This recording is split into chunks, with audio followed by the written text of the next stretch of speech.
bakka haqti hin jirre bakka dhugaan hin jirre qaroominni hin jiru. Namni sammuun isaa gidiraan guutame qaroo ta'uu hin danda'u. Ofillee fayyadu biyyallee fayyadu ameet amanama. Wanni qaroominni kan argamu sammuu dhuwaa sammuu qulqulluu keessaa qaroominni ba'a. Beekumsi ba'a. Beekumsi madda. Bakka haqti hin jirre bareedummaan hin jiru jaamna. Bakka haqti hin jiraanne jagnummaan hin jiru jaamna. Namni kan ofitti amantummaa qabaatu kan jagna ta'ee waan tokkotti xiyyeeffatee hojjetu kanii kaayoo dhaabbateefillee of kennuu danda'u. Sammuu qulqulluu fi bakka haqti jirtu ofitti amantummaanis jira jedhee amanama. Bakka haqti jirtu tokkummaanis jira jedhee amanama. Kanaafuu tokkummaa kan arbisu maal? Wal amantii dhabuu, wal sobuu, wal shakkuu, sammuun dharaan guutame dhugaa sin argu, rakkina sin argu, fala sin argu. Kanaaf bakka haqti hin jirre bakka dhugaan hin jirre qaroominni hin jiru. Namni sammuun isaa gidiraan guutame qaroo ta'uu hin danda'u.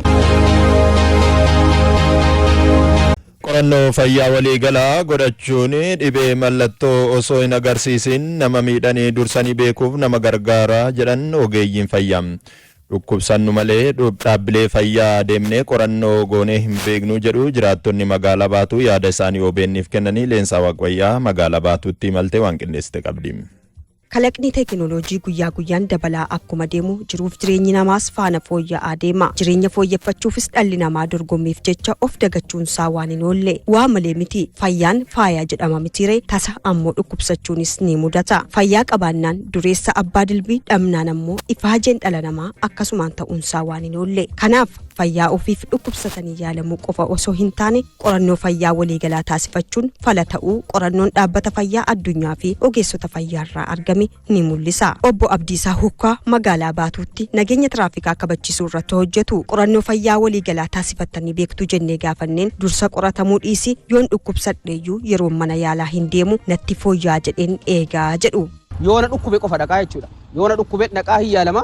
Isuma sanuu yaaluma fudhatte sanuu kama doktoraan ajajame sanuu an matammaan kiyyaa guyyaa lama sadii qorsa fudhadhee gaafa naa cabu qorsicha dhiisaa jechuudha. Obbo Buunee Shaanqos jiraatuma magaalaa Baatuuti. Kanaan dura mataa bowwuu cimaan dhukkubee qorichuma bitadheen ittiin of tasgabbeessaa ture garuu mana yaalaa ergan ga'ee immoo qorannoo naaf godhaniin dhukkuba taayifoodii ta'uun baree jedhu. Sana booda gaa bu'aa qorannoo fayyaa waliigalaa taasifachuun barees jedhu. Osoo mallattoon dhukkubaa natti hin dhagahamin qorannoo fayyaa waliigalaa taasifachuun eegalees jedhan. Amma waggaatti yeroo sadiin qorannoo fayyaa waliigalaa taasifadhaa jedhan.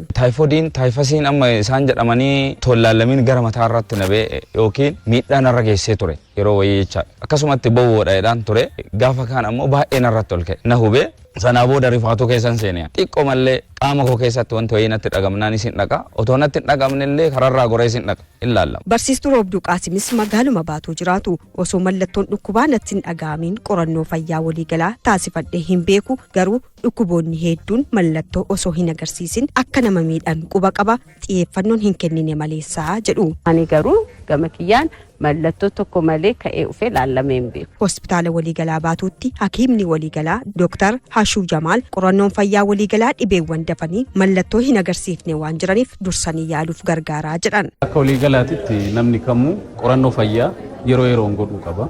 Yeroo yoo siin jedhu yoo danda'amee jedhu yeroo 2 3 4 namni normaaliin tokko waggaa keessatti dhufee qorannoo yaala waliigalaa isa yoo godhee jedhu ni gorfama. Kara biraatiin ammoo namoonni umrii ol siqee jedhe akka waliigalaatitti yeroo kana daddabalaniitiin akka nama kaawwanii caala daddafaniitti qorannoo yaala waliigalaa kan godhuu qabu. Hawaasni magaalaa Baatuu qorannoo fayyaa waliigalaa irratti hubannoo akka qabaataniif xiyyeeffannoon hojjechaa jirra kan jedhan ammoo itti gaafatamtuu waajjira fayyaa magaalaa Baatuu Sister Bariitee Budeeti. Osoo dhukkubsanne mana yaalaa deemee haala fayyaa isaa qorannoo haalli fayyaa kiyyaa maalirra jira jedhee qoratamee ilaallamu aadaa miti akka hawaasa keenyaatitti isa kanarratti illee xiyyeeffannaa guddaa kenninee hojjechaa jirra jechuudha. Namni gaafa dhibame qofaadhaa miti gara mana yaalaa deemuu kan qabu osoo hin dhibamin mana yaalaa dhaqee haalli fayyaa isaa maal fakkaata kan jedhu sun cheekaappii godhachuu akka qabu sadarkaa hawaasaatti hubannoo kennaa kan jiru ta'uu isaati jechaadha. Akka ragaan dhaabbata fayyaa addunyaa agarsiisutti addunyaa irratti waggaa waggaadhaan hanqina qorannoo fayyaa waliigalaa godhachuu dhabuun namoonni harki 74 ol kan du'an ta'uun himameera. Sirna gadaa keessatti hayyoonni aadaa jabeessaa murtii dabarsaa murtiin kunis kan haqaati yaa'ii qaalluu odittuu aadaa gadooma isaa godina Booranaa Bahaa aanaa Areeroo ardaa jilaa ol gabbisaatti gaggeessaa jira. Kiyyaa Bulee dhimma kanaan wal qabatee waan qindeesse qabama. qaba. Yaa'ii gada boorana dame sadii arboor hoonni tuuf dame hawwattuu qaba. Ammallee booranni ladu shan qaba. Qalloo dituu, qalloo karrayyuu, qalloo maxxarrii haraar, qalloo maxxarrii garjeedhaaf maxxarrii kukkuu jedhamu qaba. Yaa kan keessa yaa'ii qalloo dituu istook yaa'ii kun hayyoota ja'a qaba. Hayyooti tun qalloo lallabamte. OBNs sirn gadaa keessa ga'een hayyuu maal jedhe hayyuu fiixee yaa odituu abduuf gaayoo fi abjaar soliibaan gaafan hayyuun aadaa gooroo keessa kormaaf korbees qalee murtii dhugaa dabarsaa jedhan. Hayyuun korma qala korbees qala murtii qabeechu. Dhaloota waaqaa sun ati namni eegimaan dhalate dur dabruun aadaani safu aadaa Oromooti. Hangaaf kan keessuun durtiin ta'etu siyyuu fuutu hangaaf sodaadhaan. Malkaa duriin bu'uun miyyuu duriin fuudhee duriin hunne. Hangaaf waan sodaatanii fi malkaallee duriin bu'anii miyyuullee duriin fuudhanii aduu fuudhanillee duratti hunnan jechuudha. Isaan eegan. Wanni kun aadaa yoo hangaaf sun dur dabarsiiyyuu fuudhu. Yaa'ii qalloo dituu kan keessatti yaa'ut kaan irraa maanta addu godhu jennee gaafannaan yaa'ii kun gostook bootii gadaa sadeenuu asii dhufanii horiin dhufanii qalluun ruuf naamar galmaan naagal jettee gaafata. Qalluunis jedhe sirriiqee galmaa galaa jedhe. Yaa'ii kaanii hayyoowwan hojja lallabu gosaan fedhate miiloon fedhate abat turriin fedhata honni turriin fedhata borirriin fedhata gochi booranii qaba. Manni kun torba cuf akkasiin yaasun cufri fedhate akkasiin hayyuu naqate akkasiin lallabate jechuudha. Yoo gan saddeet ba'ee gadoomu fi fixate hayyuu dhibii lallabe yuubo. Kaan ammoo aga jiru aga dhalateef aga lubbuun isaa jirti cufa gooroo jira jechuudha. Wamaadaa sun hojjeta aga dhalate jidduu tokkollee boqonnaa hin qabu. Akkasuma xiqqaan sun qaalluu dhalate asuma keessa dhalate jechuudha. Akkanumaan itti guddate achumaan fuudhee dabraan aga lubbuun isaa jirti cufaayyuu nama maadaa sun gubbaa jiru nama gisa tokkollee yuubamee ammayyaa yuubamee naanni dheeraa deebii jedhanii gada nama kennuu miti kanatti adda dhaloota wanni kun ammoo waan kana dhaloota. Duub galmoodaa kun galmoot jiran keessaa galmaan gafaas jedhama. Waan jajjabaa ta'eefis dhiir qofaan ijaarama. Duubayyooti tun qurraaf hadwadoon jedhin aadaaf duudhatan jajjabeessuuf asii qubatteellee jiru. Aadaa sana nama wanni amma ijoollee sanaan godhantuufi akka ammaan tan amma aadaa hojjennu gaafatan ibsine aadaa biyya jabeessine aadaan tan jenna kana asum keessatti dura namni aadaa san geegesse booranatti hime wanni akkan tataaniif hojjetamaan jedhan taate nam diqqaa dhaloota amma kanatti dhaloota dabarte jechuudha. Caqasuufis illee aadaa san barachuufis illee yoo wanni feetellee hin jiraattellee aadaa kanaan qaxxamnu wanni tokkollee hin dabarsitu guyyaa kana. Eegii aadaa jettee guyyaan kun kan taate hin dabarsitu. Aadaa namni aadaa kan hin hojjetini yoo amma kenna ayyuu ta'ee aadaa kan hin hojjetin ayyoomtittiin tiisun hin taane. Wanni ati himman keessa baate aduu bokkaa heetteettuuf aadaa kan garsiisu jabeessu jechuudha. Qalluun yaa'uditu iddoo horatu toommoo aadaan tun akka jabaat ayyoota afurtuutti garjaa tol guddin aadaaf duudhatan jabeessuuf illee jedhan. Qalluun waaqaana namaa waaqa ammoo ayyoota qaalluun lallafa. Nami ayee qaalluu ergaa waan dubbatan. Kanni gubbaa irraa gabbuusee waan kan dubbadha jedhuun wal gaafatanii taa'ee murteessu asirreessu ayyootan jechuudha. Aadaan tun akka jabaattee dhaloota dabartuuf hunduu waan danda'uun haatumsinuullee dhaam qalluu yaa'uditu iddoo qoratuuttoo. Aadaan tun baduu waan hin qabneef waan dhaloota ta'eef dhaloota dabruuf booranni jajjabeessuu qaba booranni cimsuu qaba. Tasan sanii nan barate sanii miidiyaa nam waan kanar nama waan kan beeku. Itti dhaamadhulleen aadaa boorana sana akkasiin hin banne akkasiin jajjabaatu.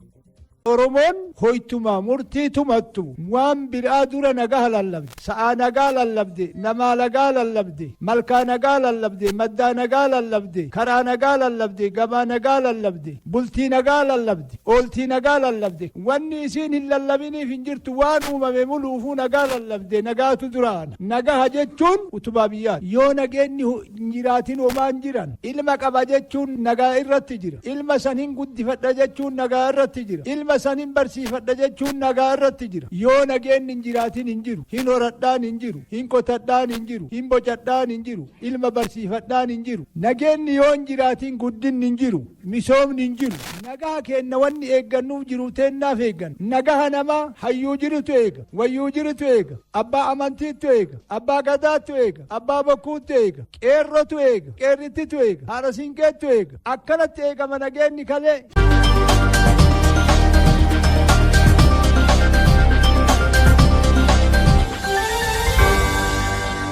jira bitaa mirga laallatutu nurra jira har'a ijoolleen Oromoo doktoroonni profesoroonni waa'ee nageenya kan baratti ijoollee meeqatu jira waa'ee nageenya akkamitti akka nageenyi haa mari'annu tooftaa biraa haa uummannu tooftaatti olii galluun maaltu jira tooftaa namatti olii galla jennu koottaa galaa nun baafne kun bar kana wayyaanii itti fayyadamtee jirti amma maali tooftaa olii galu afaan tokko dubbanna obboleessatu achi jira obboleettitu achi jira obboleessatu miidhamaa jira, obboleessitu miidhamaa jira. Yoo tana goone hoo Oromoon waggaa 150 rakkate san 150 illee hin bulcha. Gonkumaa Oromoo harkaa eessattuu sossootu.